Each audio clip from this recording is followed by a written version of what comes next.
7 of the high school football season, and we're at Alumni Stadium in Jackson for the Logan Chieftains versus the Jackson Ironmen.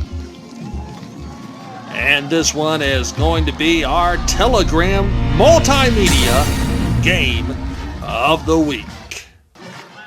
A lot of pageantry Friday night. You had alumni coming back to play with the band. We had the crowning of the homecoming queen, and that was Mariah Stepp. The Telegram Multimedia actually streamed the crowning live to our Ustream channel, and it is still there if you want to check it out to see the entire ceremony. But right now, let's get into the highlights between these two perennial SEOAL powers.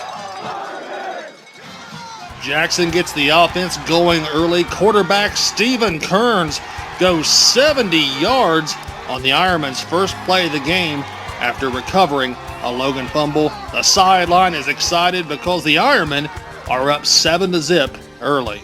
But Logan comes back. The Chiefs actually had more yardage and first downs, including that painful-looking one. And then it's Nick Cost diving across the goal line for the touchdown. He finished with 96 yards on the night. But then the Ironmen, on the extra point attempt, they block it and retain the lead at 7-6.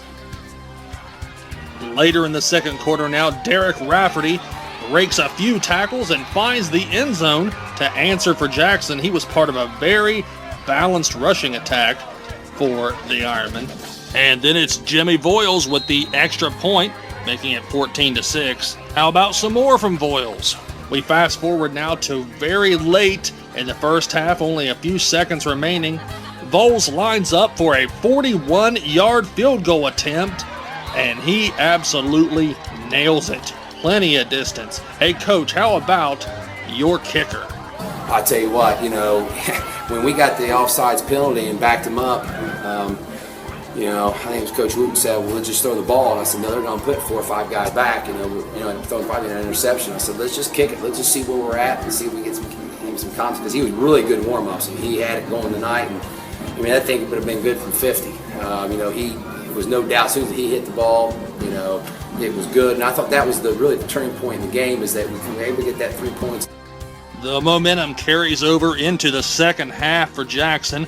Morgan Landrum gets the ball down to about the 1-yard line, and then you're not going to keep him out from there. He bowls his way in to further Jackson's lead. That score made it 24-6 Jackson. Landrum finished with 99 yards rushing. Kearns was the leading Jackson rusher with 117 yards. And we pick up action later in the third quarter now. Logan trying to answer. Jack Music swings the ball out to Donnie Stevens, the quick little receiver. Has a nice gain up to about the 40-yard line on Jackson's side of the field.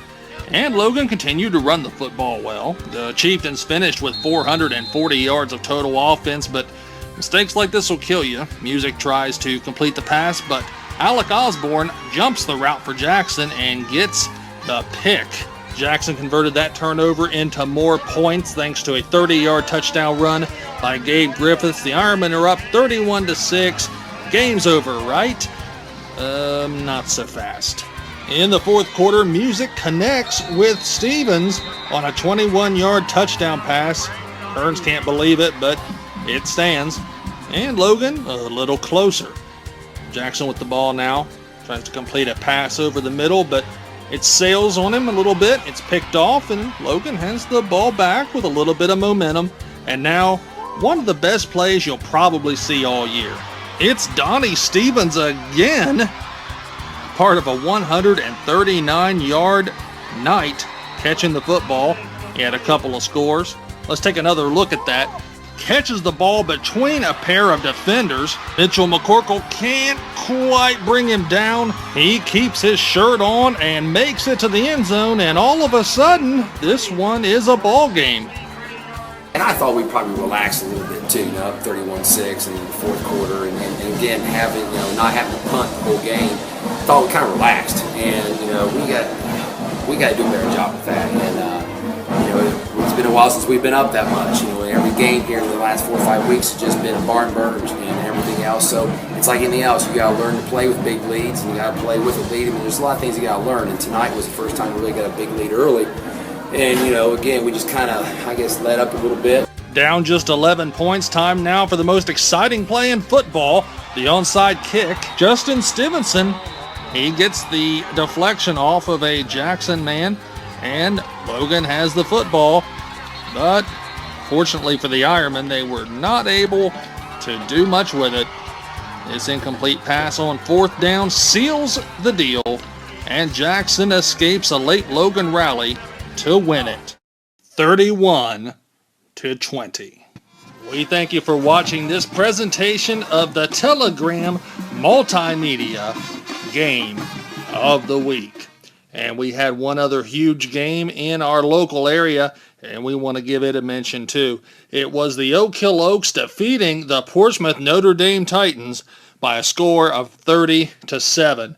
And that sets up a huge game next week. And the Telegram Multimedia going to hit the road, taking a road trip down to Willowwood. We're going to bring you that game next week. It's going to be for the SOC Championship, at least a tie, most likely the outright championship. Let's sign off with our weekly look at scores and the marching band. We'll see you next time.